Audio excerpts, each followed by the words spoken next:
Greetings and salutations, Patriots. My name is Brett Siegel, filling in for the great Gary Franchi on the Raw feed. I always broadcast you live from my safe space down here in Northern Florida, where I'm always free from your bigotry, racism, hatred, microaggressions, and patriarchy. And we have got an extremely explosive show, news that is breaking right now as we go live. Welcome to week 22 of Donald Trump's historic return to the White House. And folks, the gloves are off. We are streaming live to millions worldwide on Rumble, YouTube, and X. Make sure you are following us on all these platforms because big tech doesn't want you to see what we're about to expose. You know, here's what sets us apart from corporate media. We don't just talk at you, we talk with you. Your reactions, super chats, Rumble rants, they're going up on the screen for the world to see. Send them in right now, even before we dive into today's chaos, and we will feature you in between segments. Share this stream via text message. We got to bypass the algorithm, the big tech algorithm. Ex-viewers, repost this show to your followers right now. They need to see what is really happening. Now, on this day in history, June 24th, 1948, the Berlin blockade began. Soviet forces cut off all land routes to West Berlin, trying to starve free people into submission. Sound familiar? Today, 77 years later, we're watching another blockade, not of food and supplies, but of truth and freedom. And just like Truman stood with the Berlin airlift, Trump is standing firm against Iran, against the warmongers, and against those who would silence patriots on American soil.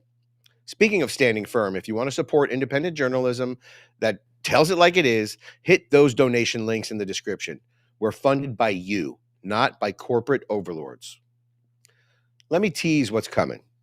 Trump's Iran-Israel ceasefire, dead within hours. Missiles struck Beersheba, a family of 4 gone, and Trump went literally ballistic on Air Force One.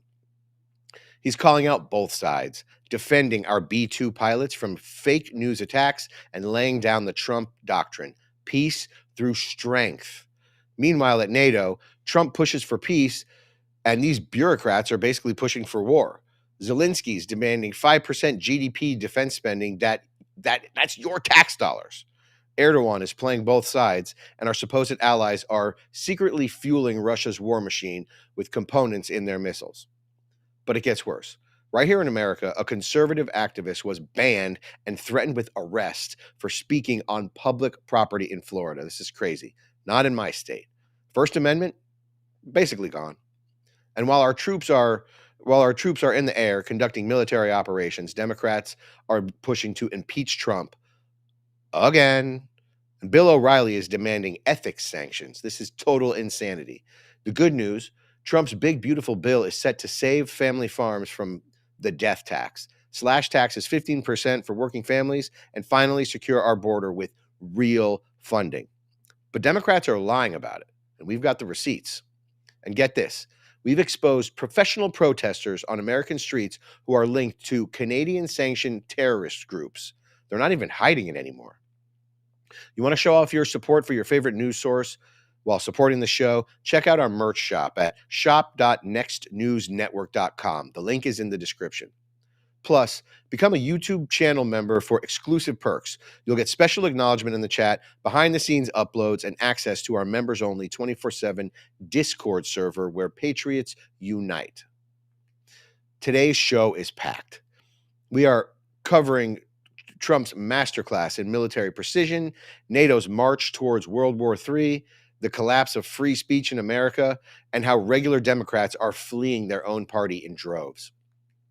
So buckle up, Patriots. The Raw feed starts now, and we're not holding anything back. Let's dive into the chaos and show big tech that the establishment and the global elites that we, the people, will not be silenced no matter what. Now let's get you welcomed in the chat room. Okay. Good. Never celebrate too early on what you think is victory between Iran and Israel. It makes you look like a fool, Trump. It's common sense. Remember, common sense, Jeff McCrath. There's some validity to that, but I will say that a lot of the stuff that's happening is a little bit out of his power. There's some things that he cannot control, and we're going to dive deep into that today. And he's clearly not happy. He's clearly not a happy camper today. Pothead Kenny, love you, Brett. Thank you. Love you too, Pothead Kenny. Brand 47, let's ride. Karen Finley, hey, Brett. Hi from Wisconsin, Erica. Hi to all. I hope you guys are having a great day. We're going to crush it today. We're going to get to the news. We're going to get to our trivia questions. We're going to get to this explosive news, and we've got Gary Franchi in the Hague at the NATO Summit. He's going to be broadcasting to you today, and it's just going to be a crazy day. We're going to expose everything. Here's for our historical trivia question. Which Supreme Court case established that political speech receives the highest First Amendment protection? A, Brandenburg versus Ohio, 1969. B, Citizens United versus the FEC, 2010. C, New York Times versus Sullivan, 1964. Or D, Texas versus Johnson, 1989.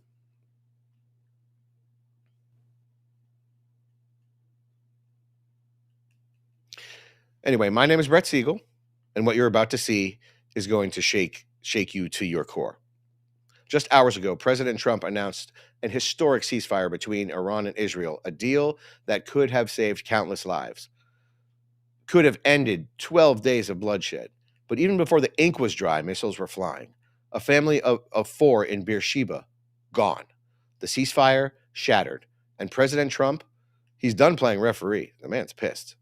His raw, unfiltered rage caught on camera as he boards Air Force One will show you exactly why America needs a leader who speaks truth, not talking points. This isn't diplomacy as usual. This is war and peace hanging by a thread. Now keep watching. Here's the hard truth. Every 6 years, your dollar loses half of its buying power. That means $100,000 savings account today could feel like a $50,000 account by 2031. And you see it every time you fill up your tank, buy groceries, or pay the bills. The prices are up. Your dollar is down. But there's a simple way to protect the value of your savings with something real, something proven. It's gold, an asset that holds its value over time. That's why I trust Noble Gold Investments. They make it simple to protect your savings with physical gold or silver. No high-pressure sales, no call centers, just honest guidance, one-on-one support, and transparent pricing. And right now, when you open a qualified account, Noble Gold will send you a free 10-ounce silver American flag bar as a thank you. Head to nextnewsgold.com today to learn more. That's nextnewsgold.com. Don't just protect your wealth, preserve its power. Now let's watch our fearless leader, Gary Franchi, report from inside the NATO headquarters. Franchi, Chief White House Correspondent for the Next News Network, reporting from inside the International Media Center at the NATO Summit in The Hague, Netherlands. Behind me, hundreds of reporters from around the world and media support teams are working nonstop, all inside the security perimeter known as Operation Orange Shield, a Dutch-led mission securing the most powerful military alliance on Earth. And now, our very first report from inside this fortress of diplomacy comes with some devastating news.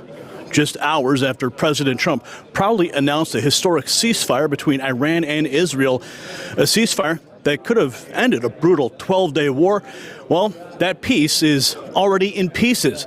This was the scene in Beersheba, Israel, just hours into the ceasefire. Rockets launched by Iranian-backed militants tore through a neighborhood. A family gone. This is what the end of peace looks like. Watch. State TV now denies that they will that the Iranian government, the Iranian military, was responsible for those 1 or 2 missiles that went into Israel's north. We're still looking to confirm the specific number on that. Now, that missile was intercepted and landed without injury, but not without consequence. As you mentioned, Israel's defense minister and the chief of general staff have now vowed fierce retaliation for the violation of a ceasefire that wasn't quite 4 hours old when those missiles came into the north of Israel. But again, Iran is denying that they took part in that. Now, as the ceasefire was preparing to take hold, about 5 waves of ballistic missiles came in from Iran. One of them hit down here in Beersheba, where I'm standing right now. And as we look behind me, you can see what looks like the impact site from that missile is indeed the impact site from the missile. You can see rescue crews right now going through the rubble, searching for any possible people who are trapped in the rubble. It should be mentioned that no one is missing right now. They're just operating out of abundance of caution. One of the things I've seen the the rescuers doing today is forming up an old-fashioned bucket brigade, carrying rubble out of that building just to clear as much space as they can. Now, we do know that a family of 4 was inside of the bomb shelter. That bomb shelter took a direct hit. Here is a spokesman from Homefront Command. What we understand currently, that the family was inside the shelter, and unfortunately, when we have a direct hit, a direct strike of a missile in the shelter, it did not always help.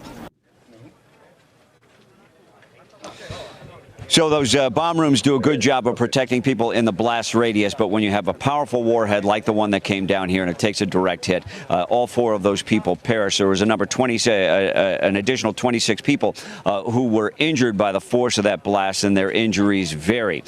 So we're watching the situation. When these missiles were fired, the Israeli fighter jets were in the air over Iran. They detected the missile launches and struck back at least some of those missile launchers. So that has taken place all today. But the situation now, of course, is very fragile with Israel's defense minister and the chief of general staff vowing to strike back at Iran for what they say is a flagrant violation of the ceasefire. Iran now says they didn't do it. You could be looking to one of the other rogue elements, a rogue element inside of Iran, or one of the other proxies that are operating in the region. Now, Iran didn't just violate the ceasefire, they shattered it in cold blood. While diplomats here prepared their talking points, Iran fired missiles. This is the reality that President Trump now walks into. And President Trump, just before boarding Air Force One for Europe, made his fury clear, his raw frustration with both Israel and Iran boiled over in one unscripted moment. Watch. Iran violated the peace agreement, the ceasefire agreement. Do you believe that Iran is still committed to peace? Yeah, I do. They violated it, but Israel violated it too. Are you questioning if Israel is committed? Israel, as soon as we made the deal, they came out and they dropped a load of bombs, the likes of which I've never seen before. The biggest load that we've seen. I'm not happy with Israel. You know, when I say, okay, now you have 12 hours, you don't go out in the first hour and just drop everything you have on them. So I'm not happy with them. I'm not happy with Iran either. But I'm really unhappy if Israel's going out this morning because of one rocket that didn't land, that was shot, perhaps by mistake, that didn't land. I'm not happy about that. You know what? We basically have 2 countries that have been fighting so long and so hard that they don't know what the fuck they're doing. Do you understand that? Now, that's not a sanitized statement. That's a leader who is done playing referee. He's furious, and rightfully so. The ceasefire he brokered was violated before it could even take effect. And before Wheels Up, Trump also tore into the legacy press, specifically CNN, for downplaying the Iranian strike. And he issued a fiery defense of the American pilots who executed the retaliatory precision bombing campaign just days ago. Roll it. I think it's been completely demolished. I think the reason we're here is because those pilots, those B-2 pilots, did an unbelievable job. And, you know, the fake news, like CNN in particular, they're trying to say, well, I agree that it was destroyed, but maybe not that destroyed. You know what they're doing? They're really hurting great pilots that put their lives in the line. CNN is scum, and so is MSNBC. They're all, and frankly, the networks aren't much better. It's all fake news, but they should not have done that. Those pilots hit their targets. Those targets were obliterated, and the pilots should be given credit. They're not after the pilots, they're after me. They want to try and demean. Do you believe that Iran can rebuild its nuclear program? Iran will never rebuild its nuclear. From there? Absolutely not. That place is under rock. That place is demolished. The B-2 pilots did their job. They did it better than anybody could even imagine. They hit late in the evening. It was dark with no moon, and they hit that target with every one of those things, and that place is gone. But when I see CNN all night long, they're trying to say, well, maybe it wasn't really as demolished as we thought. It was demolished. You take a look at the pinpricks, and you see that place is gone. And I will say, I think CNN ought to apologize to the pilots of the B-2s. I think that MSNBC ought to apologize. I think these guys really, these networks and these cable networks are real losers. You really are. You're real losers. You're gutless losers. I say that to CNN because I watch it. I have no choice. I got to watch that garbage. It's all garbage. It's all fake news. But I think CNN is a gutless group of people, and the people that run it, nobody even knows it's been sold so many times, but the people that run it ought to be ashamed. MSNBC, a guy named Brian Roberts, he heads it. He's a disgrace. He's a weak, pathetic disgrace. The media lied again, and Trump isn't letting go. This isn't just about the headlines, it's about honor. Those B-2 pilots flew halfway around the world and delivered a message the entire globe understood. And President Trump stood by them. Stephen Miller, appearing on Fox News shortly after those strikes, he laid it out clearly. Trump's doctrine is peace, but only after power. No more patience and no more appeasement. Watch. The lesson that the Iranian regime has learned from President Trump is the lesson of hard power, Sean. President Trump gave them a 60-day deadline. The deadline was very clear. Make a deal with us or pay a price you cannot imagine. Look what's happened over the last 12 days. The leader of the Iranian Revolutionary Guard has been killed. The senior leadership in the government has been killed. Their entire upper leadership ranks have been executed. The entire infrastructure that allows them to create ballistic missiles has been wiped out. Their air defenses have been eliminated, and President Trump dropped 30,000-pound massive ordnance-penetrating bombs on Iran, wiping out their nuclear capabilities. What lesson has the regime learned from this? When President Trump offers you an olive branch, you better take it. Because if you don't, what's going to happen? So, you know, we can talk about words and press releases and everything else. Sean, the lesson the world has learned is that President Trump talks softly and he carries a stick that will smack and destroy and annihilate any single effort to create a nuclear power in this country that threatens American security. Now, this wasn't reckless. It was righteous. It was decisive. Iran's nuclear program is now rubble, and tonight the world is watching to see what comes next. But Trump's message wasn't just for Tehran. Before leaving Washington, he voiced frustration with Israel's continued escalations, even after agreeing to the ceasefire. Watch. Ceasefire breaking?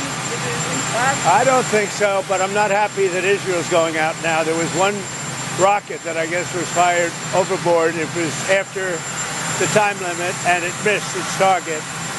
And now Israel's going out. These guys got to calm down. Ridiculous. How will you respond if the ceasefire is fired? I didn't like plenty of things I saw yesterday. I didn't like the fact that Israel unloaded right after we made the deal. They didn't have to unload. And I didn't like the fact that the retaliation was very strong. But in all fairness, Israel unloaded a lot. And now I hear Israel just went out because they felt it was violated by one rocket that didn't land anywhere. That's not what we want, I'll tell you. And I'm telling you, I'm not happy about that, Israel, either. All I do is play both sides. This is how you know Trump wants peace, real peace.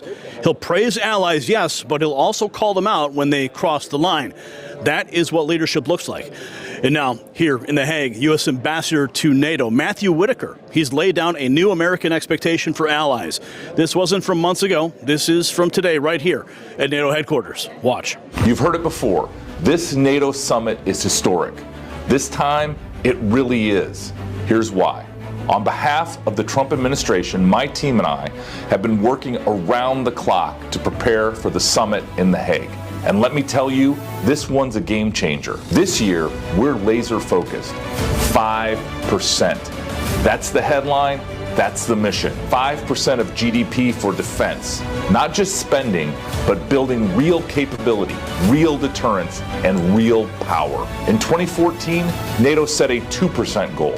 A decade later, some allies are finally getting there. But we've got to do more, because peace through strength demands nothing less. In just 2 days, President Trump will move this forward toward one of the most significant foreign policy achievements in recent history. Let's raise the bar. Let's get it done. The time is now. 5% of GDP, that's not a goal, that's a demand. And the days of freeloading under America's shield are over. And Whitaker made it clear, pay up or stand down. Meanwhile, Turkey's President Erdogan issued a fiery condemnation of Israel and Western hypocrisy from Ankara just before departing for the summit. Watch. In 2026, the NATO Summit is going to be held. We would like to host this event in Turkey. In the margins of this summit, we would be willing to also hold bilateral talks, and the decisions that we're going to take at the summit in The Hague will hopefully be auspicious. We believe that diplomacy should be utilized to bring an end to hostilities in Ukraine. After a 3-year hiatus, in the last couple of days, the parties actually got together in Istanbul, and when it comes to exchanging of prisoners of war, certain decisions were made, and they were implemented thanks to our facilitation. The Istanbul process must continue, and we are planning new steps to continue this process. And at the summit and at our bilateral talks, we will also raise the issue of the massacres perpetrated by the Netanyahu government on the people of Gaza. For 21 months, this occupation has been going on, pilfering and destruction in the territories. This must immediately come to an end. We're going to underscore this once again. Now, that wasn't a press statement. That was a geopolitical torpedo. Turkey may be a NATO member, but Erdogan is making it clear he is not playing by the old rules. And finally, as global war loomed, Ukraine's President Zelensky and King Charles staged a glossy photo op in London prior to their arrival here in The Hague. Watch this surreal moment.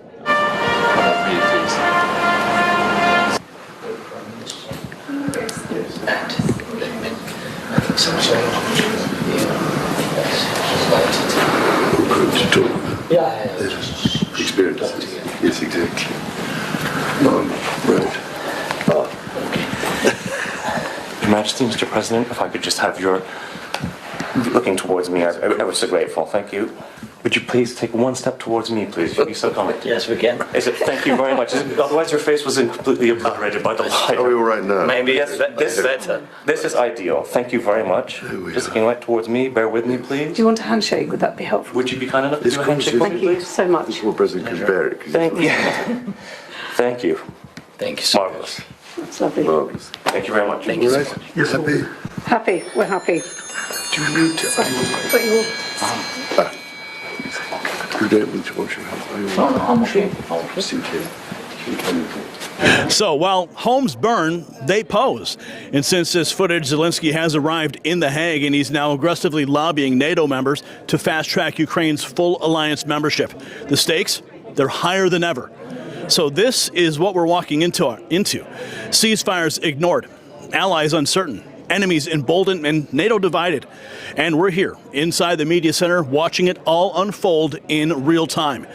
This is no longer about diplomacy. This is all about destiny. That's right. And we're going to keep reporting it raw, unfiltered, and straight from the front line of the world stage. I'm Gary Franchi for the Next News Network. So stay alert, stay grounded, and pray for peace, because we're standing in the eye of the storm. I swear, all this makes me think of a bunch of obstreperous school children duking it out on the playground, and there's only one adult in the room. All this matters because our sons and daughters wear the uniform. Your tax dollars fund these operations. And when ceasefires collapse in hours, when allies try to play both sides, when our pilots risk everything just to be mocked by the fake news, that's not just a foreign policy failing. Oh, should we get a handshake? That's just a pose. This is American leadership being tested on the world stage. Trump stood alone defending our warriors, while NATO basically begs for more money and more war. He's demanding accountability from Israel and Iran, while everyone else picks sides. And that's what a real commander-in-chief does. He doesn't play favorites, he plays for peace. And he throws balls and strikes too.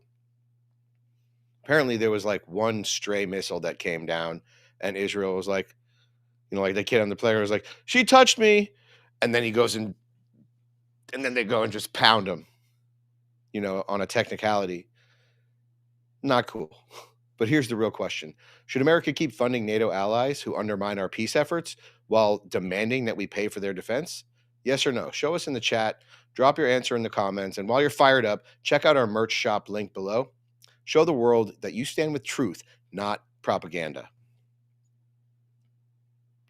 Now let's see what you have to say in the chat room.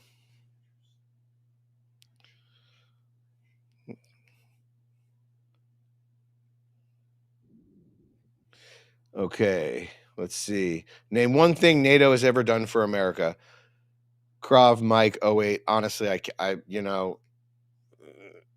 lot of these international organizations just need to be just fizzled away, and just, I think it's important that we decide whether or not moving forward that this is actually going to be the right thing for us. There's so many corrupt countries, so many people playing both sides, so many people taking advantage of us.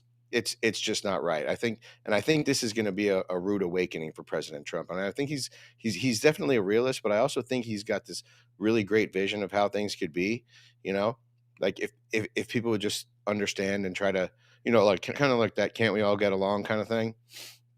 But I don't see it happen, they'll shake your hand with one hand while they're trying to stab you in the back with the other. Not a one on NATO, duty to rebel. No Ukraine in NATO. We, the U.S. No Ukraine in NATO. We, the U.S. need to get out of NATO. R. Boyd, I'm pretty sure I agree with you on that. Now, remember, I'm Brett Siegel, filling in for the great Gary Franchi. I always broadcast to you. I always broadcast to you live from. Again, my name is Brett Siegel, filling in for Gary Franchi. I always broadcast to you live from my safe space down here in northern Florida, where I'm always free from your bigotry, racism, hatred, microaggressions, and patriarchy. Now, while President Trump races to secure peace between Russia and Ukraine, NATO leaders are beating the drums of war louder than ever. From inside the International Media Center in The Hague, Gary Franchi is there covering the moment when rhetoric turned to madness. Zelenskyy warning of the Russians' attack on NATO soil. Billions pledged for a permanent military buildup. Ukraine's path to NATO declared irreversible. Not really. Every word, every pledge, every promise pushes us closer to World War III. And they're doing it with your money, your future, your children's lives on the line. This is not diplomacy. This is provocation disguised as protection. Now stay with me. While President Trump's Made in America agenda eyeing import tariffs, the race for secure domestic supply just hit overdrive. Copper is charging back towards last year's record, hovering around $4.85 a pound as global stockpiles scrape 15-year lows. Enter Giant Mining Corp, ticker BFGFF in the U.S. and BFG in Canada.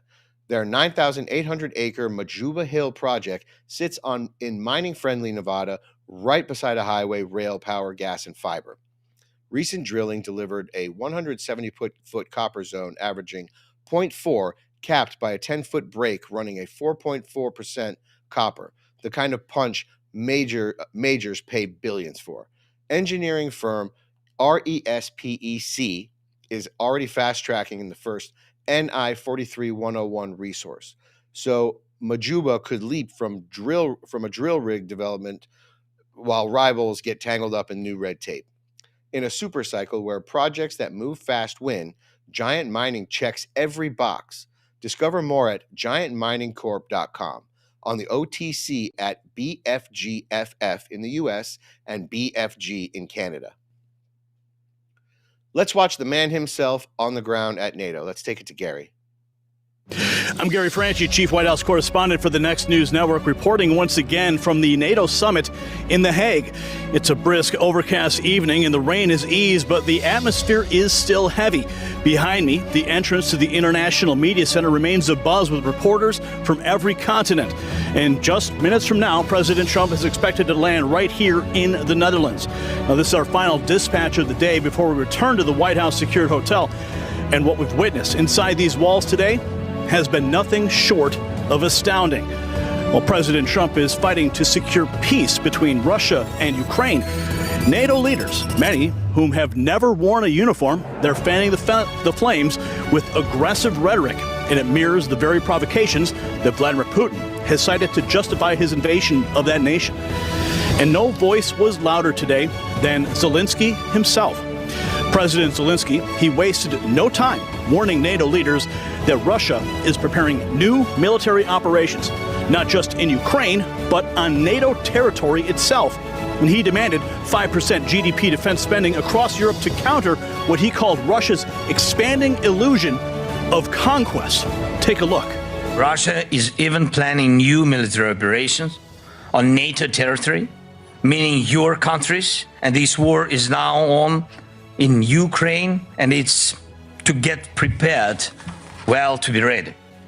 No doubt we must stop Putin now and in Ukraine, but we have to understand that his objectives reach beyond Ukraine. European countries need to increase defense spending. We believe that 5% of GDP is the right level. A united Europe can create a defense capability that will destroy Russia's illusion that war with Europe could bring it anything. To kill that illusion faster, we must take away Russia's ability to continue this war against Ukraine with impunity.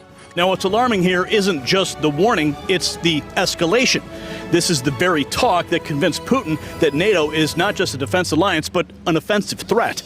Zelensky continued accusing NATO and EU member states of indirectly fueling Russia's war machine. Components from NATO countries, he claimed, are still showing up inside Russian drones and missiles. Roll it.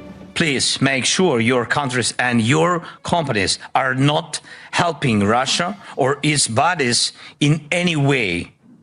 This is crucial, really. And there is no significant Russian weapon today that is produced without components, without equipment or materials from other countries. Sadly, including some from Europe and NATO. Yes, of course. And this must stop. Such components can be found in every Russian missile, in most of their drones, and in military vehicles. And it's not just China. Also, Taiwan and some of these parts come from the European countries and from the United States. And every single component or machine tool delivered to Russia's defense sector helps prolong the war and is a crime against peace. Now, that's a bombshell admission. If true, it would suggest that while governments talk peace, their industries may be prolonging the bloodshed.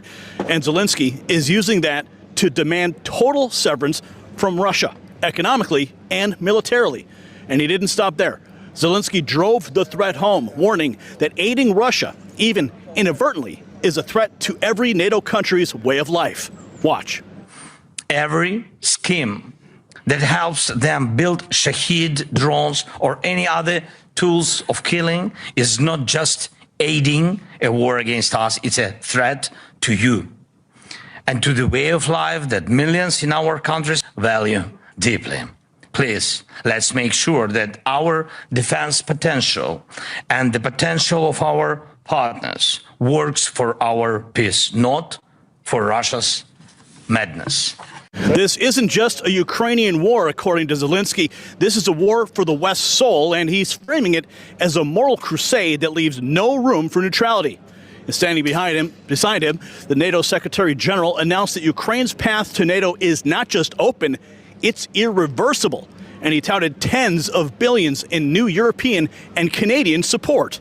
Watch. Decided that there is this irreversible path for Ukraine into NATO. We're building that bridge as we speak.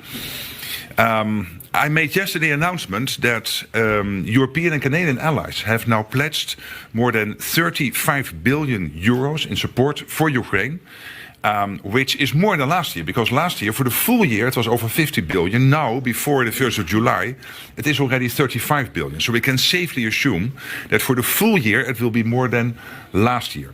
This is what Putin feared the most. Ukraine fully absorbed into NATO. And the bridge that Rutte says is being built, from Putin's perspective, it's a runway for conflict. And Rutte didn't hold back. He called recent Russian attacks on civilians unacceptable and labeled Russia's war as unprovoked, igniting even more resolve among NATO members. Watch this. Because what we have seen over the last couple of weeks is unacceptable. It is Russia starting 3.5 years ago this totally unprovoked war against Ukraine. The full onslaught, they already started in 2014, but the full onslaught starting in February 2022. And now the last couple of weeks, these indiscriminate attacks on innocent civilians living in cities, living in communities in Ukraine, who go about their daily lives and get killed or seriously wounded because of these Russian drones and whatever. So this is terrible. So everybody's very motivated. Please understand that. But again, there is a dangerous loop here. Every word of condemnation is justified, but every pledge, every commitment also hardens Russia's posture. We're walking a razor-thin line between deterrence and escalation. European Council President Antonio Costa, he framed Russia's invasion as a threat to global peace, not just in Europe, but even in the Pacific, calling out its alliances with North Korea and Iran. Watch.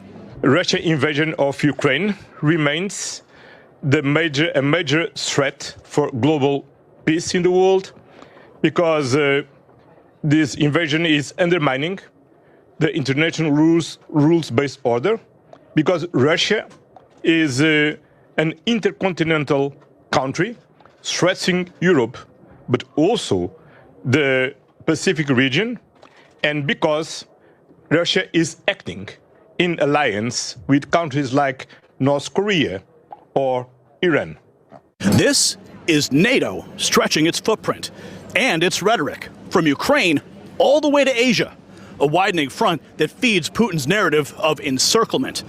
And finally, the European Commission President Ursula von der Leyen announced a massive 150 billion euro loan fund to help Ukraine expand its defense industry. Take a look. Stand by Ukraine from the very first day on, and you can count on us also for the future. We have just discussed how important it is for Ukraine to invest in the extraordinary, agile and innovative Ukrainian defense industry.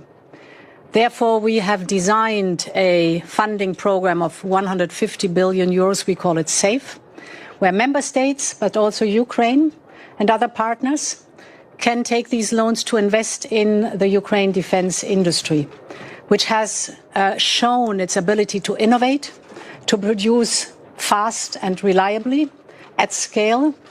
We can learn a lot from you, what that is concerned, but in this way we can support you also for the survival of Ukraine. 150 billion euros. That's not just support, that's permanent entrenchment. And you can hear the military helicopters above me. And the defense industry build out, it ensures the war, or at least preparations for more, continues for years to come. Now, President Trump is on his way, and make no mistake, he is arriving at a summit that is speaking the language of war, while he alone speaks the language of peace through strength. While NATO leaders draft bridges to permanent military integration, Trump is trying to build a bridge to peace. And that is the great divide that is now staring us all in the face. For the Next News Network, standing at the edge of diplomacy, I'm Gary Franchi, and we'll see you tomorrow. This Russia-Ukraine war is such a strange war. We're talking about two deeply corrupt countries. And, you're not hearing a lot from Putin, but seems like I'm hearing from Zelensky every other 2 seconds. And all he's doing is going around the world, pissing off all the world leaders. And then we go to NATO, and Ukraine isn't even a member of NATO, yet he gets to stand up here and stick out his hand just like every other country who is a part of NATO. And somehow he always takes the stage. He always steals the show. Zelensky. This is your money funding forever wars. But it's your children who are going to fight them. Your future mortgaged for military machinery that enriches contractors enriches contractors while impoverishing nations. NATO was created to prevent World War III, not to provoke it. But today's leadership have forgotten that mission. They're drunk on expansion, intoxicated by integration, addicted to American dollars, globalism. Zelensky demands 5% while American cities are crumbling. Europe pledges billions while their people freeze. And Putin? He watches every move, every expansion, every irreversible declaration as a validation of his worst fears. He's probably sitting there in the Kremlin like, idiots. Only Trump stands between this madness and global catastrophe. He alone speaks peace in a room full of warmongers. Question for you. Should America withdraw from NATO if they keep pushing for war with Russia? Yes or no? Sound off below. And if you want to support real journalism that exposes the military-industrial complex, grab our gear at shop.nextnewsnetwork.com. That's shop.nextnewsnetwork.com. Now let's see what we've got to say in the chat room. You know, it's funny how people forget that Russia has been. Let me see where we're. If NATO isn't willing to join Trump in pushing Ukraine and Russia into peace, America just needs to back out and let them all fight it out and pray there's no nuclear war. Randall said that. There might be an argument for that, but unfortunately, we are Team America, world police. We do have an extremely delicate place as the world hegemon. But trust me, I understand the impulse. Lisa says we need more beer. You and me both, sister. Sabrina, people forget the who. Yep. Bob Marchetti says, of course, they're generous when they're using other people's money. That's right. If you wanna know how recklessly people can spend money, it's most of the time whenever someone spends money recklessly, it's usually not their money. Malika says all men do is have meetings if it was to seek wisdom from God, and fine. Otherwise, all is useless. I think there's a little bit more to be said about that. I think you're absolutely right on one hand, but on the other hand, you know, there's practical stuff that has to get done, and you know, we just have to have meetings.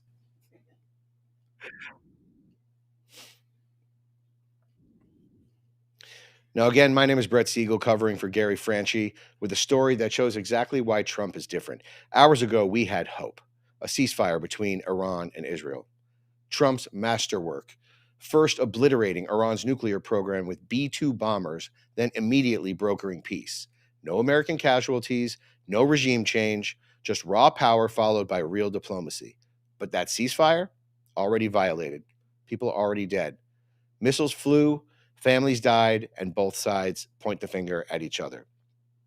Yet watch how Trump responds, not with more bombs, but with brutal honesty about both nations' failures. I mean, he dropped a few F-bombs.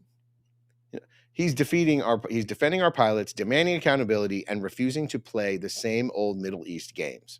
This is what leadership looks like This is what leadership without illusions looks like. Brace yourself.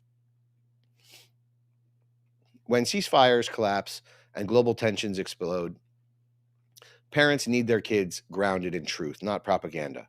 This is why the Tuttle twins created Liberty First content that teaches children real economics, personal responsibility, and constitutional principles. While schools push conformity, Tuttle twins build critical thinkers. Their monthly magazine uses comics, activities, and real-world lessons to arm your kids against indoctrination. In times of global chaos, the next generation needs wisdom, not worry. They need to understand freedom, not fear it. Subscribe for just $56 a year at TuttleTwins.com/next. Because when peace treaties fail, principles must prevail. Don't let them brainwash your children. You know, the ceasefire may be dead, but before you hear the media spin, witness what President Trump accomplished before it collapsed. This wasn't Obama's red line. This wasn't Bush's shock and awe. This was surgical precision married to immediate diplomacy. Watch Trump explain the bottom line on Iran's nuclear ambitions. No scripts, no teleprompter, just truth about where Iran stands now. Take a look. President, did Iran Iran make any commitments yesterday about uranium enrichment? What? About uranium enrichment. They're not going to have enrichment, and they're not going to have a nuclear weapon, and they know that. They're going to get on to being a great trading nation. You know, they're very good traders, and they're going to be a great trading nation, and they have a lot of oil. They're going to do well. They're not going to have a nuclear weapon. So did they The promise? last thing on Iran's mind right now is nuclear weapons. The last thing on Iran's mind right now is nuclear weapons. Why? Because their program is buried under tons of mountains. Those B-2 pilots delivered a message Tehran cannot ignore. But Trump is not a warmonger. When asked about regime change, the neocon fantasy that's destroyed nations, watch his response. This is American realism, not American imperialism. Take a look. Do you want to see regime change in Iran? No. If there was, there was. But no, I don't want it. I'd like to see everything calm down as quickly as possible. Regime change takes chaos. And ideally, we don't want to see so much chaos. So we'll see how it does. You know, the Iranians are very good traders, very good business people. And they got a lot of oil. They should be fine. They should be able to rebuild and do a good job. They're never going to have nuclear. But other than that, they should do a great job. It's crazy how he's damned if he does and damned if he doesn't. You know, now that he made this historic military action, they're saying, you broke it, you bought it. Not really. No regime change. Let them rebuild. Let them trade. But no nukes. Ever. That's the deal. Simple, clear, and final. Trump's fury at fake news isn't just personal. It's about honor. Watch him defend the B-2 pilots CNN tried to diminish. These warriors flew 30 hours through Iranian air defenses. They deserve respect, not this weird revisionism that CNN and the mainstream media like to do. Let's take a look. And I will tell you, the last thing on their minds is nuclear weapons. They don't even want to think about nuclear. And our B-2 pilots made this all possible. They had a magnificent hit in the dark of night with no moon, no light, no nothing. They hit the target perfectly, wiped it out. And the press is very disrespectful. I saw CNN fake news going, well, maybe it wasn't a perfect hit, it was perfect. They said maybe it did destroy it. We agree, it did destroy it, but maybe it could have destroyed it more. No, it couldn't have destroyed it more. Everyone hit. And it's very disrespectful to those great geniuses and patriots that flew those planes through tremendous danger. So CNN and MSNBC are a disgrace. And so are the others. I mean, they're pretty much all a disgrace. I totally agree with him. I mean, the mainstream media is it's a disgrace. It's an absolute disgrace. You know, it was a perfect strike. Every target hit in pitch black darkness, no moon. And CNN questions if it was really destroyed. They're not attacking the mission. They're attacking Trump through the pilots. This is just another way to get at Trump and undermine his authority. Senator Eric Schmidt called it a masterclass. Watch him explain what makes Trump different from every other president in 30 years. This is why the establishment hates his guts. He's like Teflon. Yeah, I mean, it's pretty incredible. It's a real masterclass, Laura, and I think they'll be writing books about this, the way to end the 12-day war. It was a precision, very limited engagement. Those B-2s that took off from my home state of Missouri executed something pretty remarkable in the air for 30 hours, basically dropped those bunker busters on something the size of a wheelbarrow to take out their nuclear program. Again, very precise, very limited. And then President Trump, which I think is very unique to him, certainly the presidents over the last 30 years, he immediately got on the phone and tried to broker peace. He is the peace president. That's his natural inclination. And who would have thought, if you were sitting here just a couple of years ago, that you'd have Israel and Iran at the table here with a ceasefire, Hezbollah, Hamas completely wiped out, the Abraham Accords maybe on the march. Right. President Trump's done something I think that nobody could have imagined, and he did it in a way that's true to sort of his American realism, right? He takes these enemies as they are, these actors on the world stage as they are, not as an ideologue, not as somebody who wants permanent regime change or get pulled into a Middle East war. There were a lot of voices out there here in permanent Washington that wanted more engagement. And President Trump, you know, I think he had that restraint and that instinct to do what needed to be done to bring about peace, and it's pretty dramatic, and it's incredible, really. God, this conflict is such a nail biter. You know, precision engagement. immediate peace talks, no endless occupation. Trump took out their nuclear capacity and then picked up the phone. That's not weakness, that's wisdom. Vice President Vance revealed the stakes. Without a single American casualty, we eliminated an existential threat. Watch him explain what this means for long-term peace. Take a look. Seconds ago, the president went to Truth Social and typed this. It has been fully agreed by and between Israel and Iran that there will be a complete and total ceasefire. Complete and total ceasefire is what he typed. Yep. What does that mean? How did it come about? What's the development here?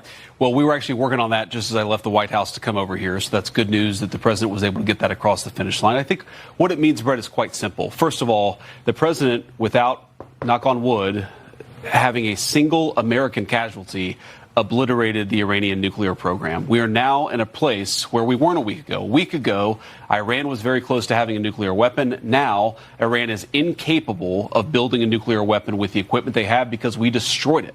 So that's a very, very big thing. Now, what that means, I think, is we have to talk to Iran and, of course, to Israel about what the future holds. Because while we have obliterated the Iranian nuclear program, our hope and our expectation is that they're not going to try to rebuild that program. And I think that's what the president is really trying to figure out here, is to build a long-term settlement here to where we can have peace in the region, where our regional allies and, of course, the American people, most importantly, can be secured, but where we can ensure that the destruction of the Iranian nuclear program that has already happened is not something they try to rebuild. You know, a week ago, Iran was close to nuclear weapons. Today, they're incapable of building them. They could barely build a lemonade stand at this point. The equipment is gone. The facilities are. The dream is dead. But not everyone celebrates American success. Like our mainstream media, the scumbags over at MSNBC, and the Communist News Network, CNN. Watch Scott Jennings destroy Cornel West's moral equivalence argument. That guy's such a putt. Some battles are just. Some victories are necessary. Take a look. You can't violate national sovereignty of a country. Why? Why? We do it all the time. I know, because America violates international law. Who's going to stop us? Decades, you would think morality ought to play some role. You think it's immoral to stop Iran from getting a nuclear weapon? I think that any condition. Who's the moral actor here, Iran or the United States? In terms of ensuring that we don't have nuclear bombs anywhere?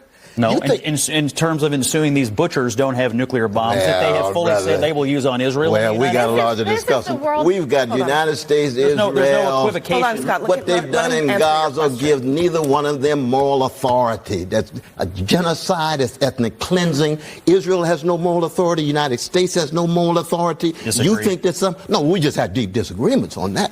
But I'd like to hear your Christian formulation. So your alternative is to allow them to develop and deploy a nuclear weapon, my brother? Hold on a second. Where does the love? Where's the love for you, for Iranians, and for Palestinians and others? We don't live in a theocracy, but they do. And their theology I don't defend theocracy. Their theology is to get a nuclear weapon, destroy Israel, and destroy the great Satan, which is the United States. Our government is based on one thing, national defense. And what's in the best interest of our national defense is for these fanatics not to have a nuclear weapon where they can wipe us off the map. It has nothing to do with Christian or whatever. It has everything to do with national defense. And you don't think they're fanatics?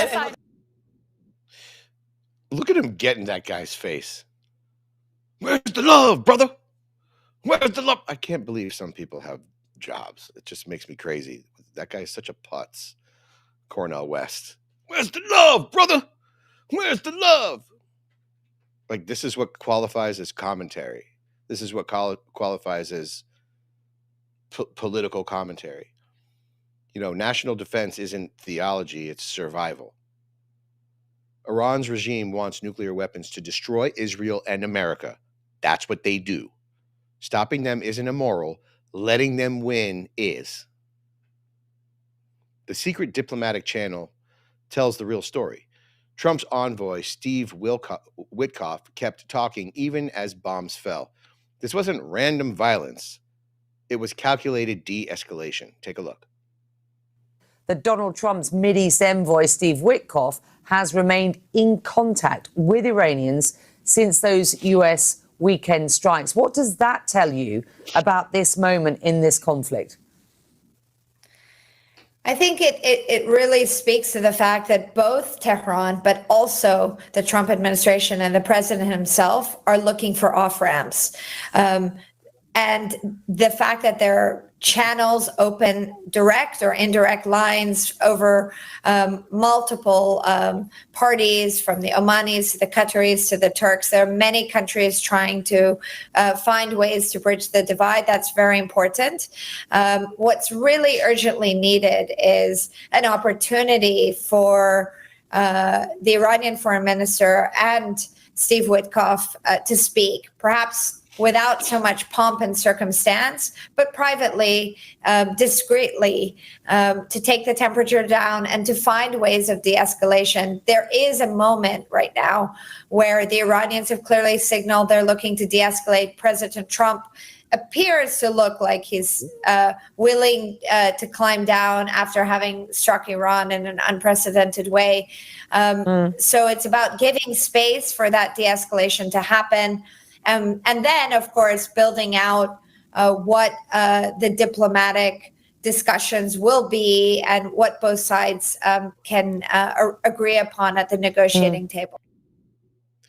Can you imagine how many moving parts this is for Trump? I mean, talk about 4D chess. I mean, people accuse him of, when they say, "Oh, well, maybe I'll do it within 2 weeks. I'll do it within 2 weeks," and then overnight, he just obliterates the enemy with a strike. I mean, I just imagine this big, gigantic chessboard. But Trump is actually really super good at this. And I don't know why anybody's surprised. I mean, can you imagine how many moving parts it takes to build a skyscraper? The guy's got like 50 of them. This is what he does. He works with moving parts. I mean, we could say he builds things, right? But no. He's just a master at the impossible ballet of moving parts that has to take place in order to achieve a goal. That's really what he's good at. And it could be any goal, whether it's building a skyscraper or ushering in world peace. Multiple parties, Omanis, Qataris, Turks, all trying to bridge divides. Trump's team worked every angle while maintaining military pressure. That is some sophisticated statecraft. Yes, the ceasefire failed, but Iran's nuclear program is still gone. Israel and Iran are still talking, and America lost 0 soldiers, achieving what others said required full-scale war. It's going to be World War III. Talk about the, fear-mongers. Now, if you got value from this report, tap subscribe. My final thought is next. This is what America First looks like in action. No body bags, no trillion-dollar occupations, no nation-building fantasies. Just American power used precisely, then American diplomacy deployed immediately. The ceasefire may have collapsed, but Iran's nuclear program remains in ruins, and it'll stay that way. If they try to rebuild, we're gonna reduce it to rubble again. That's the permanent victory nobody's discussing. Trump proved you can eliminate existential threats without becoming the world's policeman.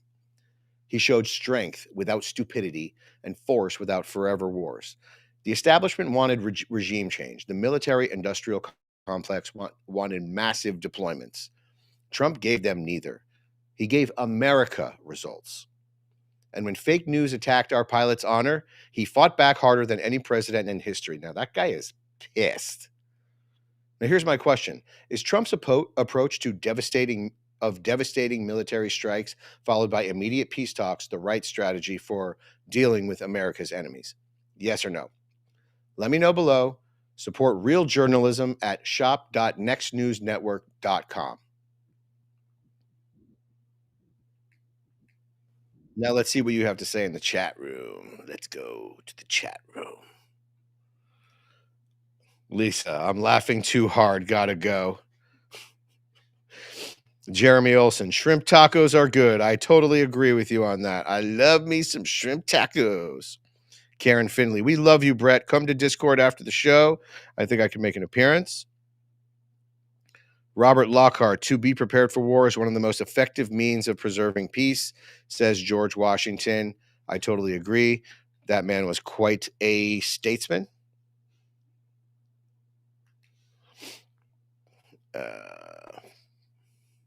What else? The reason this war is happening is because the rich, rare earth minerals are in the Black Sea. I will have to look into that. I am not entirely sure, but I wouldn't doubt it. Not for America. Listen. I think we've pretty much got our situation down on lock at this point.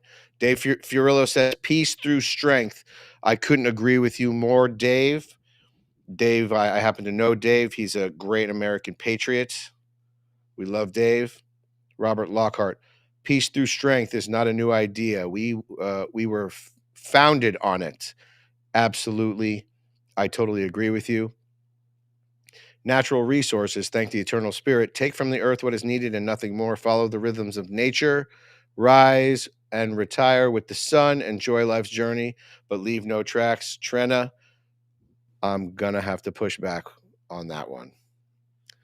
I think humanity's mark is something that we should revel in. You know, humanity is the one way that life gets to know itself, and the mark that we leave, I think, is an important one, much more than just like a bug crapping on a leaf. You know what I mean? There's a big difference between us and the rest of the animals, and I think, like, we were made in the image of God, and I think the mark that we leave, whether we live for a very long time or whether we get smite and then some aliens land one day, I think it's an important mark to leave. I think the aliens will know that there was at least a semi-intelligent species that once lived here. Now, I'm Brett Siegel, covering for Gary Franchi. I always broadcast to you live from my safe space down here in northern Florida, where I'm always free from your bigotry, racism, hatred, microaggressions, and patriarchy.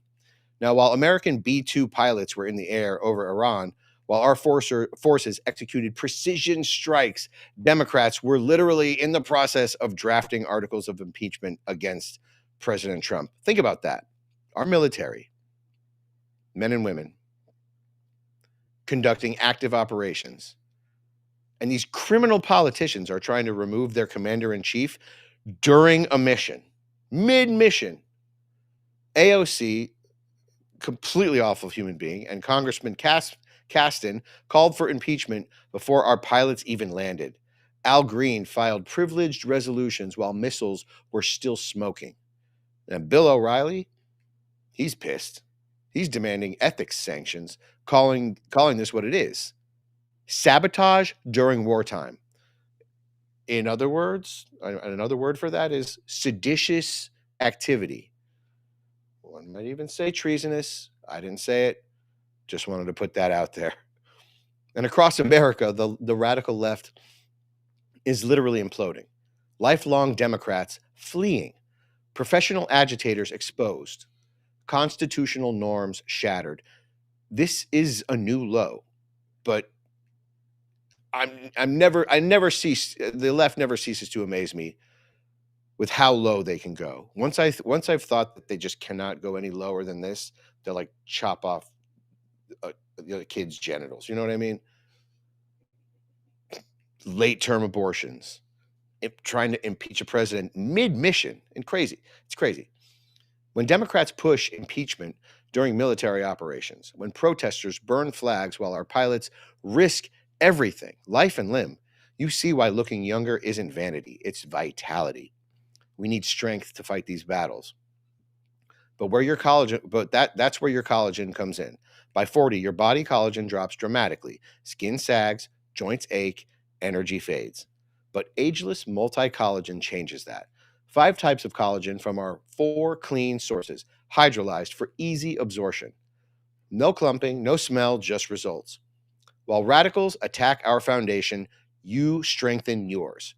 Firmer skin, healthier joints, renewed confidence to stand tall against the chaos. Visit healthwithgary.com. healthwithgary.com. Get 51% off today.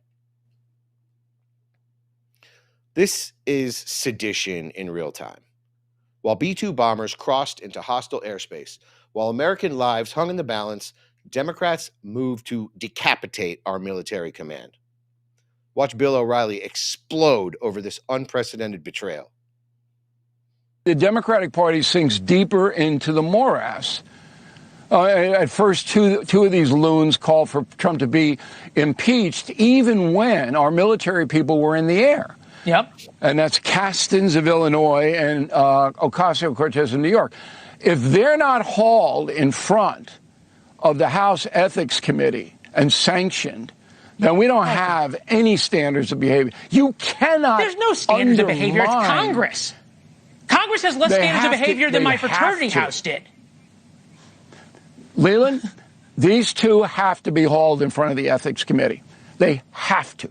You cannot do that in an active war zone. And they did it. And then you had the War Powers Act by Schumer, when Schumer applauded Obama bombing Libya and taking Gaddafi off the map. Right. Schumer applauded it. Did Obama get congressional okay for that? No. So the Democratic Party just blown up completely. And the press doesn't know what to do.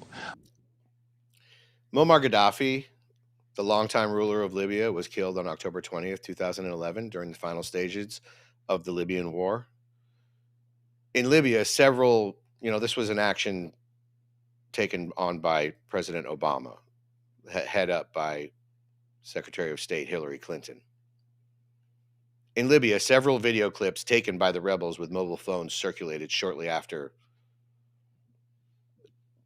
They showed the following: that Gaddafi was sodomized with a metal rod or bayonet while being dragged and beaten by the fighters. One video shows a fighter inserting an object believed to be a bayonet into Gaddafi's rectum. Gaddafi can be heard screaming in pain, further confirming the assault. Was Obama impeached for that? I mean, you could say what you want about Gaddafi. Was Hillary impeached? Isn't that a war crime in some places? And why are liberals so damn obsessed with sodomy? AOC and Kasten called for impeachment while our pilots were still airborne. Do you think anything's going to happen to any? Do you think there's going to be justice for any of the the insane foreign policy disasters under the Democrats? Is anyone going to be held accountable? One person. Doubt it. And while our pilots are still in the air, they're trying to impeach the commander-in-chief to decapitate our military complex in the middle of a military operation. The dust hasn't even settled yet. They tried to remove a commander-in-chief during an active military operation. And O'Reilly is right. Haul them before the Ethics Committee. You have to. It's what they would do. It's what they're doing. Congressman Al Green took it further. Watch him file the articles of impeachment accusing Trump of authoritarian actions for defending America. This is Trump derangement syndrome and narcissistic projection reaching treasonous levels. Take a look. Mr. Speaker, and still I rise. And I rise today in the name of government of the people, by the people, for the people. I rise today because our country is nearing a moment of decision. I rise because we are at the intersection of democracy and autocracy. I rise to announce that at this moment in time, I have filed HRES 537. HRES 537 is a privileged resolution.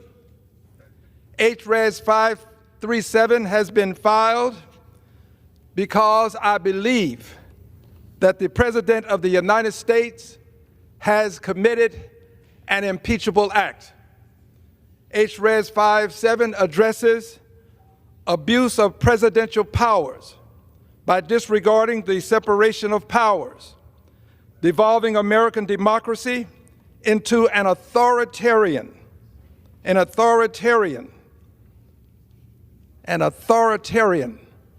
government, usurping congressional power to declare war. Why is it that every single black congressman wants to like stand up in front of Congress and pretend like he's Martin Luther King? I have a dream that we will reach the intersection, homosexual, the intersection. We have reached the intersection. He's acting like he thinks that if he just dresses it up like a sermon, that we're not going to recognize that what he is doing right now is borderline treasonous. Usurping congressional power to declare war, he claims. That's crazy. The president can actually declare war for 90 days without Congress. 90 days. Has any war actually been declared? No. But where was Green when Obama bombed Libya and Gaddafi was getting sodomized in the street? Where was Biden when Biden struck Syria? Nowhere. When Biden completely botched the Afghanistan war, the pullout. This is selective outrage, and it's dangerous. No one's talking about Biden for leaving billions and billions of dollars of our weapons in a foreign country with hostiles. They have new weapons now. Elizabeth Warren, Pocahontas, joined the circus, lecturing about lives at risk. No, they don't care about lives at risk. These are people who slaughter babies. Okay, they stand behind Planned Parenthood. Standing behind a Planned Parenthood podium, they're talking about lives at risk. The irony is staggering. Watch this masterclass in absolute and utter hypocrisy. But then again, Elizabeth Warren she's just infamous for it. Let me just put this in some context here. Negotiations were moving forward, and I give credit to the Trump administration. They were helping bring the parties together, negotiating to keep Iran from developing a nuclear weapon. Benjamin Netanyahu has never wanted to rely on negotiations. He has wanted to engage in military actions. He saw his opportunity. He shoved the president aside and the president's negotiation and moved forward, and then turned around and managed to pull Donald Trump in, who in turn seems to be working hard to pull the entire United States into war in Iran. The Constitution is clear. Only Congress can declare war. We all understand there are exceptions when our troops are at risk, when our homeland is at risk, when Americans are at risk, but none of those apply in this case. What Donald Trump has done is unconstitutional, and we're going to have a vote this week in the United States Senate on War Powers Act, and this is our opportunity. It only takes a simple majority to reel back in Donald Trump and make clear to the world that the United States is not going to war against Iran. What a horrible human being. What a terrible, terrible hypocrite. They're at a Planned Parenthood event or something like that. I'm not even sure what that event is, but it's spattered with Planned Parenthood stuff. She's talking about Planned Parenthood and lives at risk. Producer Brian, could you just play the very beginning of that clip one more time? I want you to pay attention to the lady in the background. Just for a second.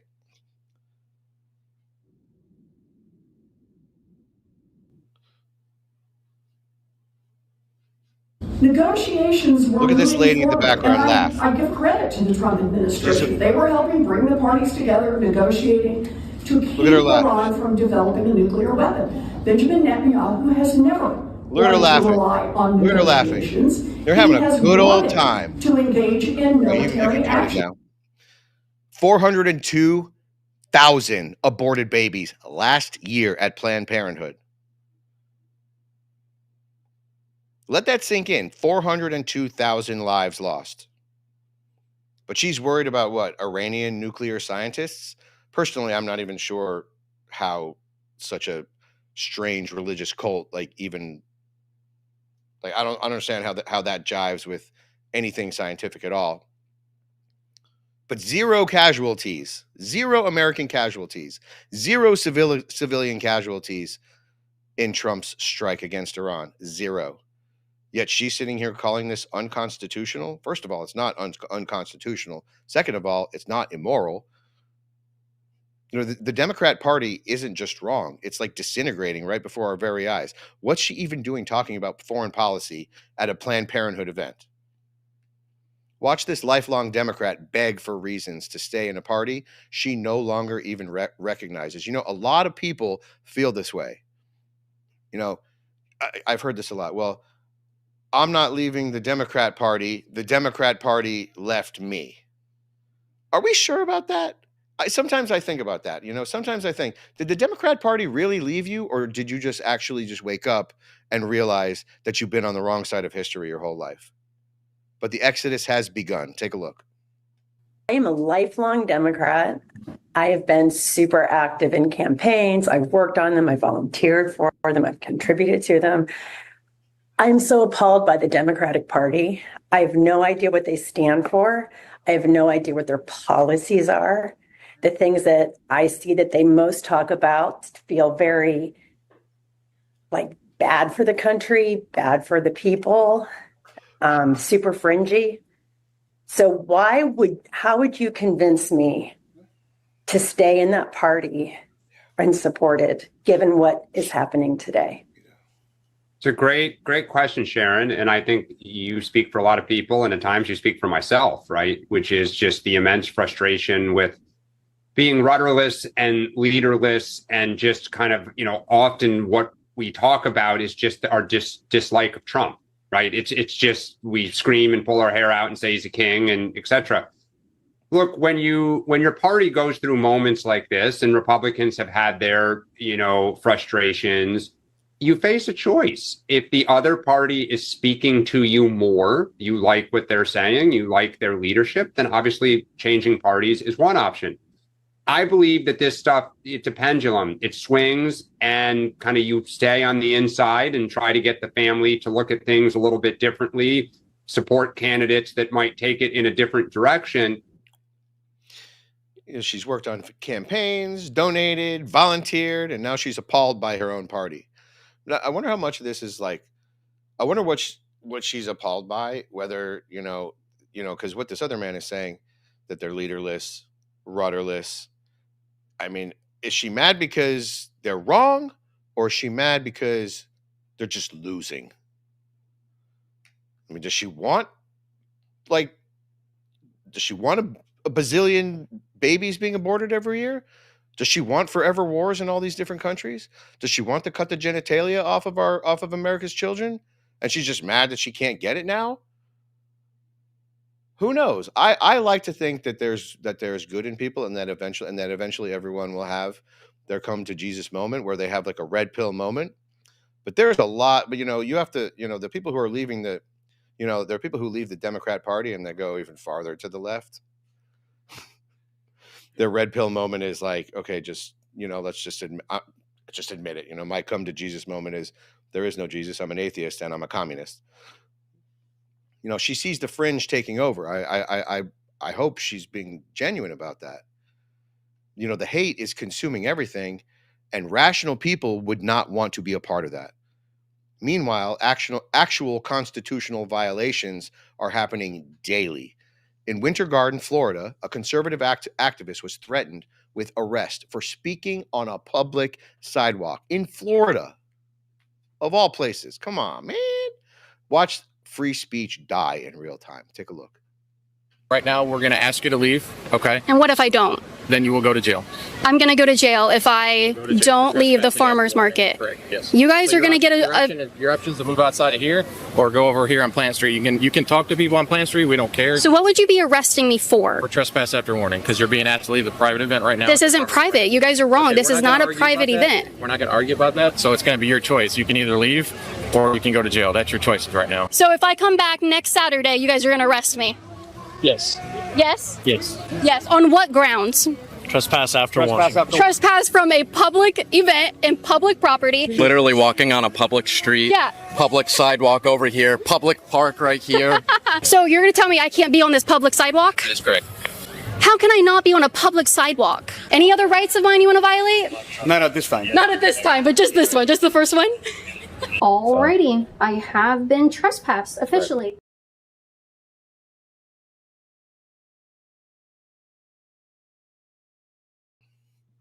A public sidewalk, public park, public farmer's market, but speak conservative truth, you're trespassed. Threatened with jail. First Amendment. Might be dead in Florida. I don't think so. I think this was a fluke, to be honest. Caitlin Bennett is a good friend with our producer, Todd, and I'm sure that he's going to have something to say about this later. Now, Simon Biles deleted her Twitter account after being exposed for attacking Riley Gaines. Even celebrity leftists can't handle the truth when it's spoken directly. Watch the cowardice unfold. Got to be a significant portion of people that will just push back because it's the right, because it's Trump, without putting any thought into the actual issues at hand. Do you? Well, we know from polling, all kinds of polling from all different organizations, this is polling about 80%. So 80% of America does not want boys and girls sports.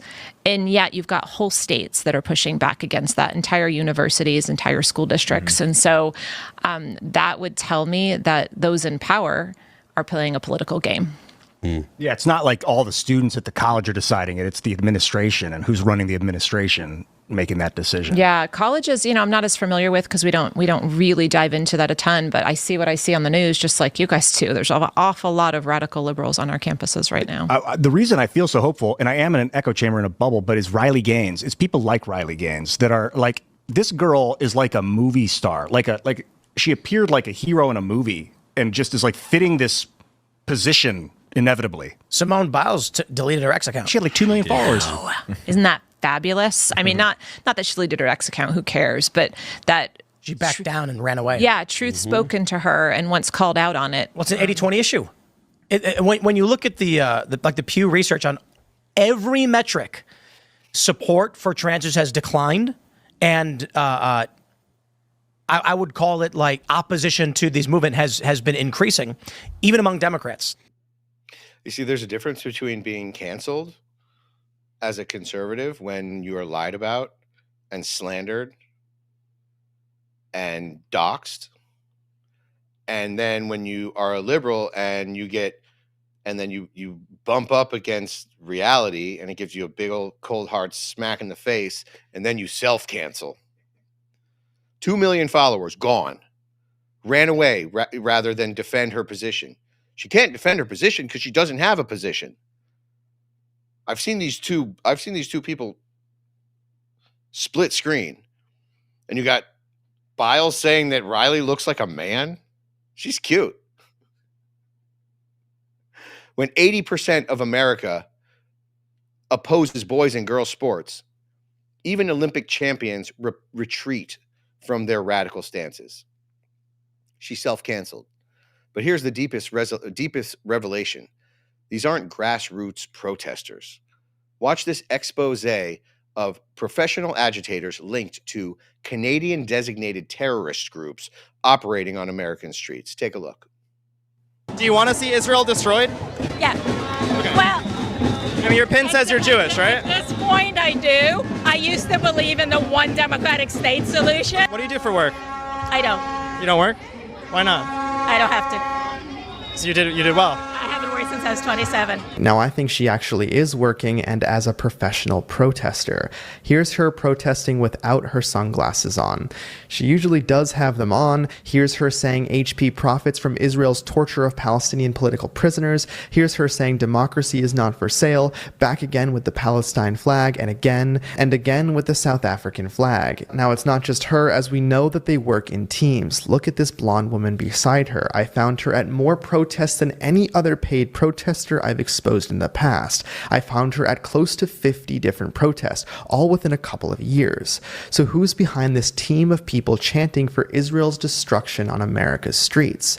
Their name is Sammy Dune. It's an organization based in Canada, and they are sanctioned by Canada as a terrorist group. In fact, in October of 2024, US and Canada issued joint statements listing Sammy Dune as a terrorist entity. Canada called them a sham charity who funnels money into the Popular Front for the Liberation of Palestine, which is a Marxist organization that recognizes a one-state solution with no Israel.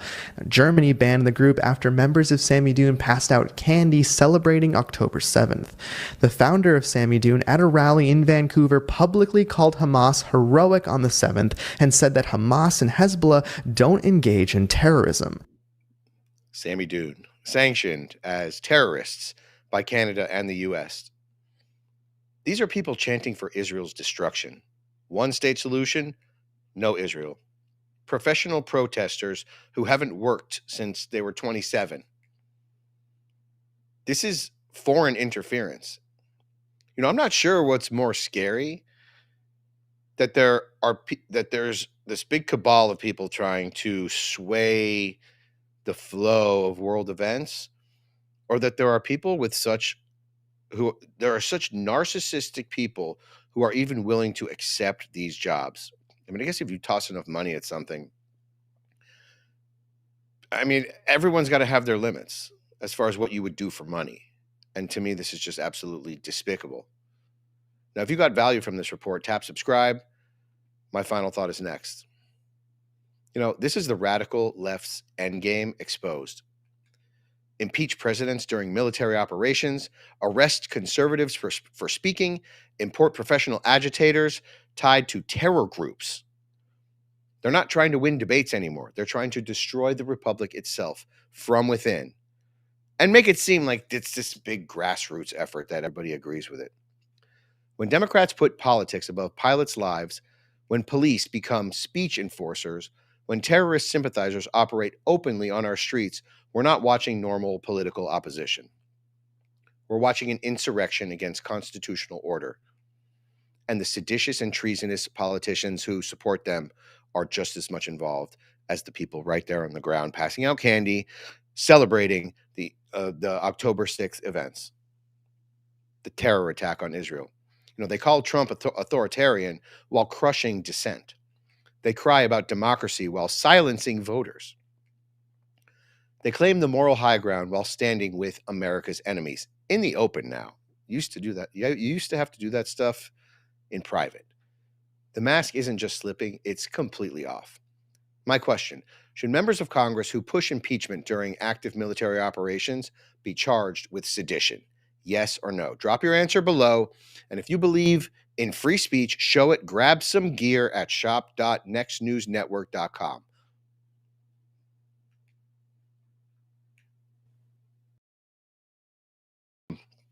All right, let's look at the chat. Love me some chat. Trena says, warfare suppresses truth, then indoctrinates lies. It's mind control. I absolutely agree with you on that. Unfortunately, it's kind of one of these necessary evils. Karen Finley says, great job, Brett. Thank you so much. Appreciate that. I always do appreciate the kind words from you. You want to show some kindness to our merch site, go to shop.nextnewsnetwork.com. That'd be super awesome. Podhead Kenny says, I love my N3 hat and shirt. Yeppers. We love Podhead Kenny here, representing freedom of speech in America and independent media. Robert Lockhart, the most reliable way to predict the future is to create it. Abraham Lincoln. I like that. I like that. I do. Pothead Kenny says, Brett, they all should be jailed for treason. I couldn't agree with you more, especially people like AOC, Chuck Schumer, Maxine Waters, whatever's left of her short life. Pocahontas, she is an absolute disgrace. I seriously wonder why she has a job. She is, I haven't said this about a woman yet, but what a putz she is. Now, just in case you were wondering, I'm Brett Siegel. I'll be here the rest of the week while the great Gary Franchi is overseas covering NATO. Fortunately, I am safe here in a bunker in northern Florida, where I am always free from your bigotry, racism, hatred, microaggressions, and your bunker busters. And President Trump's one big, beautiful bill is about to save the American dream. I love this thing. Family farms passed down for generations are being destroyed by the death tax. Working families crushed by inflation need relief. Our border remains a war zone. Not so much anymore, but it's arguable. This bill changes everything. Massive death tax exemptions for farmers like Kevin Kester, whose land values skyrocketed. 15% tax cuts for Americans earning $30,000 to $80,000. $46 billion for border wall construction. I really want to see this thing go up. Please, please, please let this thing go up. 10,000 new ICE officers. Yes, that's good stuff. Double detention capacity. Democrats call it a giveaway to the rich. Why? Because walls cost money. But when you see what this bill really is, you'll understand why they're terrified.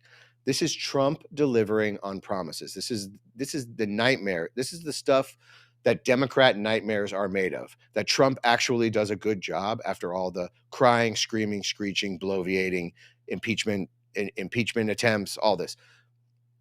Listen up. This is legacy on the line. Fathers who built farms with their bare hands, with calloused hands, over many generations, sons who inherited sweat and soil. The death tax, it's a grave robber. Watch Kevin Kester explain how Trump's bill saves generations of American agriculture. Take a look. Raising taxes doesn't work for those raising cattle, but American farmers are optimistic the big, beautiful bill could be the answer to the economic relief they've been asking for. Douglas Kennedy spoke with some ranchers out west with this great story. Hey, Douglas. Hey, Jackie. Yeah, for years, America has been losing family farms, especially those located near the super wealthy. So you've got the Hollywood people in the South, then you've got the Silicon Valley people in the North, and they're all coming here to buy this ranch land. That's absolutely right. They're driving up the prices, and it doesn't even get used for agriculture. For multiple generations, Kevin Kester's family has been raising cattle and farming land in San Luis Obispo, California, a county that saw property values increase close to 70% in the last 5 years.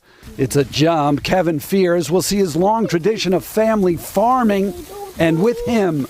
So a family ranch like this one simply can't absorb the tax bill that comes from increased land values. That's right. Our tax system here in the U.S. makes it impossible or near impossible for a fifth-generation rancher like me to be able to pass on to the next generation, my kids or my grandkids. Fifth-generation rancher. Let's paint a little picture here. 5 generations ago, you're a farmer, and you buy a few acres of land, and you sow it with your bare hands. You manage to find a wife, you have some kids, and you turn this farm into a gigantic enterprise that builds value, that feeds millions. And then you pass it on to your kids, and they build it even bigger. They grow it. And then they build it even bigger. And then they have kids, and they pass it on to their kids. Now, wash and repeat 5 times, and now you're a gargantuan force to be reckoned with in the farming business. Each and every generation sowing the land so that people can eat food and have and establish value and have value, and you give value, you get the money, you give the value, you get more money.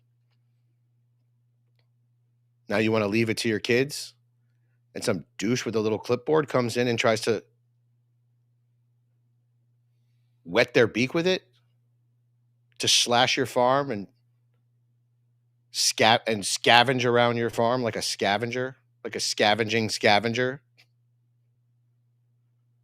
You want to leave it to your kids. Everything that you've built, it's theirs. It's their birthright. Yet some government bureaucrat says, nope, that's ours. Silicon Valley drives up the value. Hollywood inflates the prices. But farmers don't get to see that cash. They see cattle. Trump gets it. Senator Thune lays out the real big, beautiful bills agenda. This isn't pork. This is promise keeping. Every campaign pledge packed into one massive America First package. Take a look. And this is the fulfillment and implementation, this bill, of the president's agenda.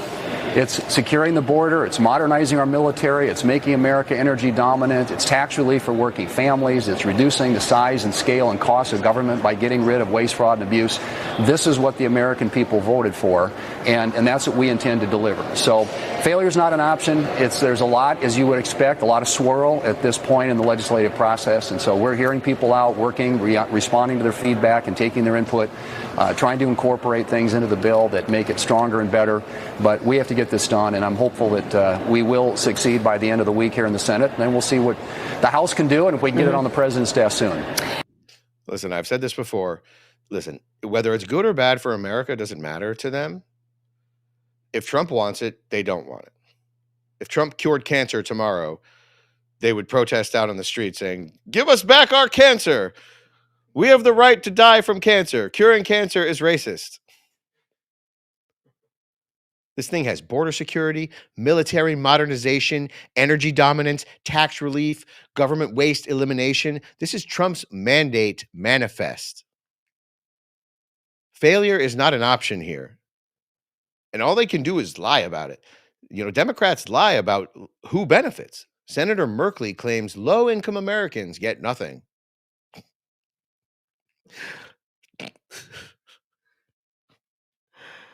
I'm sorry. Like, if there's one thing that you can say about Trump is that you cannot say that he has not delivered for the low earners in America, for low-income earners. Watch him deceive national television while Trump delivers the biggest middle-class tax cut in decades. Take a look. With a big benefit to low and middle-income people. I'm sure there's some folks out there saying, well, that's pretty enticing. If I'm low, middle income, what do you say to that? Well, it's not true. At the end of the tax period, you will see the richest gain a lot of benefits, some $80,000 per person. And because of the increased costs of health care and other costs driven up by this bill, actually lower income folks come out behind, not ahead. So again, this is families lose, billionaires win. Listen, Karl Marx said the same exact thing. Trotsky, all of the communists said that exact same thing right before they ushered in genocide. You know, 15% tax cuts for workers earning 30 to 80,000. Those are teachers, cops, plumbers. These are real Americans. But Merkley calls it not true because lying is easier than losing. The border provisions are revolutionary. Secretary Noem details the transformation coming to our homeland security. This isn't talk. This is action with billions of dollars behind it. We really need to do this. Take a look. Now, we do have a bill that's coming before Congress. I hope everybody will support. That will be a necessary resource for CBP. That bill doesn't just have dollars in it to build a wall, which it will. It'll have over $46 billion in it, not just to continue building infrastructure wall, but to give us the surveillance and technology that we need to truly secure the border and every border, not just our southern, but our northern, our maritime borders as well. It also will provide $4.1 billion so that we can hire 5,000 new CBP officers as well as 3,000 new CBP border agents. It also gives us $2.7 billion to CBP so that we can have the surveillance technologies that we need and another $1 billion for our vehicle fleet. It allows ICE to hire 10,000 new officers, which we cooperate every single day to secure our country. And it will also allow us to double our detention capabilities that may be necessary as we do our work. It also will address salary and bonuses, which I think is incredibly important. When you make sure that we take care of our people that work for us, we're taking care of their families. I don't know of anybody that can do their job with excellence if their family is in crisis at home. $46 billion for the wall. Believe me, trust me, I want to see this thing go up. I want this to be taller and more fierce than the Great Wall of China, which was made with skulls of thousands of Chinese enemies. Maybe that's what we should do. Build the walls with the skulls of our enemies like they used to do. 5,000 new CBP officers, 3,000 Border Patrol agents, 10,000 ICE officers, double detention capacity, bonuses for our frontline heroes. This is serious. But Hakeem Jeffries keeps lying, claims Republicans have not lowered costs at all. Trump delivered the first drop in consumer prices in years. Watch Jeffries deny reality with like a big metal cap over his head. Take a look. Donald Trump and House Republicans have not done a single thing to lower the high cost of living in the United States of America. Not a single thing. Instead, Republicans are trying to jam this one big, ugly bill down the throats of the American people. The GOP tax scam represents the largest cut to Medicaid in American history. It's an all-out assault on the health care of the American people. Not a single thing, he says. Really? Not one single thing. Gas price dropped. Inflation cooled. Democrats need economic misery to win elections. They need it. And they'll even make it up when it's not even there. They'll deny that they're the ones who caused it if it is there. But if it's not there, if things are actually getting better, they'll just literally just pull the wool over their faces and just say, oh, la, la, la, la, la, la, la, la. Success threatens their power. If Trump actually pulls this off, if he pulls this through, this is going to be a good thing. It's going to be a little bit hard to argue with. And they are scared out of their minds. They are shaking in their boots right now. They do not want Trump to win. They do not want Trump to make peace in the Middle East. Everyone said it's become such a euphemism. Peace in the Middle East, yo. They don't actually want it. They don't actually want Trump to be successful. Energy Secretary Wright exposes the Green New Scam. We shipped manufacturing to China. They burn coal. We buy it back, and then we call it green. That's peak stupidity. Take a look. So the bill just goes back to sort of common sense on permitting of this. Of course, we're going to do environmental reviews and safety reviews. It's just going back to the original intention of permitting. Very critical for the bill. It's going to, again, get rid of these subsidies and distortions that have hurt not just our electricity market, but our broader energy markets. One of the greatest upsides for the United States is to bring industry back to our country. In a green delusion, we decided to make it so hard to build things in the United States that instead what happens? We still consume those same products, just now they're built in Asia with a coal-powered electricity instead of natural gas in the United States, and then they're Asian workers, and then we load them on diesel-powered ships and ship it across the ocean and bring it back to the United States and call that green or a climate policy. There's just so much nonsense. The one big, beautiful bill, actually, it is big. There are a lot of things in it, but a lot of them are just cleaning out underbrush and nonsense. So it's easier to build things in our country again, remove the distortions from the energy markets, unleash American businesses to build energy production of all different kinds, but kinds that work without subsidy. Common sense permitting, ending subsidies for failure. like the Iran deal when they send a bunch of cash. Listen, what people do is you subsidize things that you want more of. That's a general rule. And what do liberals want? They want subsidies for things that are terrible. Killing babies, Iranian nukes, literally anything you can think of, dependence on the government. Anything that you can think of that a liberal would want to subsidize, just reject it wholesale already, because you know that it's based on their worldview. We want to build in America with American energy, not Chinese coal. Subsidize American energy. Subsidize American businesses, at least. I'm not even a fan of subsidies in general. I mean, I think it's sort of like, putting your finger on the scale. But if we are going to subsidize something, let's do it here. Not Chinese coal, not diesel shipping, American natural gas, American workers, American success. Dan Sullivan reveals the missile defense funding, $25 billion for the Golden Dome.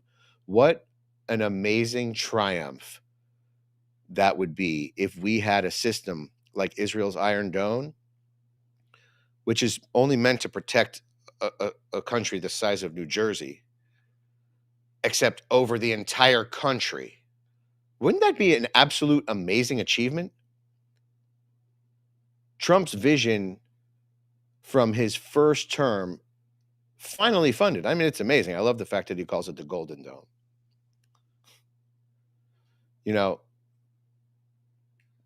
Most presidents just propose things. This president actually delivers things.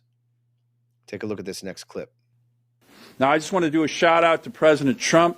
For years, going back to his first term, he has been focused on missile defense. And a lot of what we're building on here comes from the president. Senator Kramer and I were in the Oval Office a couple of weeks ago with the president, our friends in the press, when we were launching the president's Golden Dome initiative in the Oval Office, had asked the president, hey, which general told you to do this? And the actual answer was, this has been a presidential vision for 8 years from President Trump himself. There's no general. He's telling the generals to do it, not vice versa. Congress is stepping up, as I mentioned, $25 billion in the budget reconciliation bill for Golden Dome, which is why we need to pass that bill, hopefully here in the Senate this week. And as again, to cement all of this for the long term, we need to pass the Golden Dome Act into law. Look, if Israel's Iron Dome is a wooden shack in the woods, the Golden Dome is a skyscraper. And we know who is very, very good at building skyscrapers. And like I said, he's not building skyscrapers. He is. But the real task is dealing with this insane ballet of moving parts that makes something like a wooden shack in the woods scalable to a bazillion skyscrapers all around the world. That's what our president is good at. And when he says, and when he gives us a promise like that, when he says that he could do something like that, I believe him. Because what are we really talking about here? We're talking about protecting our citizens. We're talking about protecting our children. Me personally, I want to live in a country where there's a Golden Dome. Trump pushed missile defense for 8 years. Generals didn't tell him. He told them. And now Congress funds it. That's leadership. That's vision. That's victory. The bill is the promise made, promise kept, the big, beautiful bill. Every farmer saved from tax execution. Every family will be getting real relief. Every border agent will get reinforcements. Every American will get protection. Democrats hate it because it works. And sadly, they hate it because it's good. We spoke about this yesterday. They don't hate Trump because he's bad. They hate him because he's good. Islamists hate the West not because we're bad, but because we're good. Not because we don't like life, but because we do like life. And if you got value from this report, please tap subscribe. My final thought is coming up next. You know, this bill is your vindication. Every vote you cast, every rally you attended, every time they called you deplorable for wanting to keep your family farm, secure your border, or keep your paycheck, to not have your life savings pillaged by taxes, subsidies. This is your answer. The death tax that destroyed generations of American dreams is going to be crippled. The border chaos that endangered your communities, $46 billion to end it. The tax burden crushing working families, slashed by 15%. The green energy scam shipping jobs off to China, not going to happen. This isn't just legislation. This is restoration. Democrats scream because their entire platform depends on American failure and American citizens being completely dependent on the government. They want us high, they want us dumb, they want us trans, they want us childless, they want us familyless. Open borders, high taxes, energy dependence, family destruction. Trump's bill reverses it in one big, beautiful swing, one big, beautiful bat to the head. Now, my question, is saving family farms from the death tax worth whatever Democrats claim that it costs? Yes or no? Tell me below and celebrate this victory with Next News gear at shop.nextnewsnetwork.com. Now, let's go to the chats. What's everybody saying tonight? I pray that they all end up in prison. Jose Alberto, I agree with you entirely. I'm not one to wish ill on people, but I'm sorry. These people are just wishing ill on us daily, constantly. I mean, what do you do with someone who's deplorable, right? Just like Biden said, you take them out behind the gym and you beat the crap out of them, right? Listen, it's funny. They're the ones obsessed with violence. Okay, don't let them gaslight you into thinking that you are the violent one. It's them. Michael Jones, the N3 family is a close-knit family. Absolutely. There's going to be some Discord talks later on. There's going to be a little Discord chat. I think I might make an appearance. I just want to talk to my son for a minute, and I'm going to jump on. Okay, let's see. Today is Sure You's birthday. Sure You's birthday. Squirth day. Just to let you know, happy birthday. Should we sing our Buckstell happy birthday song? Trust me, you won't like it. Happy birthday to you, by the way. All right, let's go. Mark says they're called Democrats for a reason. I agree with you. All right, let's hit the trivia answer. Today's trivia answer. The answer is A. Brandenburg versus Ohio established that government cannot punish inflammatory speech unless it incites imminent lawless action, the strongest protection standard. Patriots, what a show. Again, this is Brett Siegel, and we have just exposed the war for America's soul happening right now across the globe and right in our own backyard. We started at NATO, where Trump's peace deal between Iran and Israel lasted less than 4 hours. That must be another kind of record. Missiles struck Beersheba, killing an innocent family, and Trump told the world the brutal truth. Both sides aren't so used to fighting that they don't know what they're doing anymore. Okay? And he didn't just tell the truth. He didn't just drop rubber baby bunker busters. He actually dropped an F-bomb. But while the establishment politicians played word games, Trump defended our B-2 pilots who obliterated Iran's nuclear program without losing a single American life. Now that's leadership. At The Hague, we witnessed the terrifying disconnect. While Trump pushes for peace, NATO demands 5% of GDP for defense. That's insane.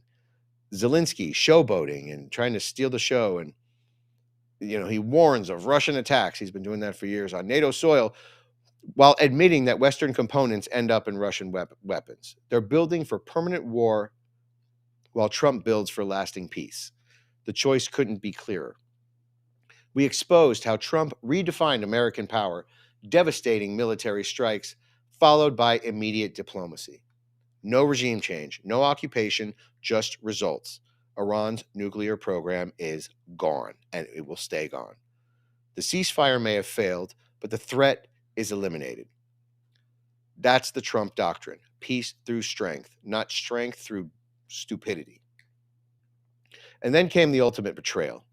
Democrats filed yet another impeachment while our pilots were literally in the air over Iran. That should be criminal. AOC and Kasten trying to remove the commander-in-chief during active operations. This isn't opposition, it's sabotage, it's seditious, and it's borderline treasonous. Bill O'Reilly is right. Haul them before ethics.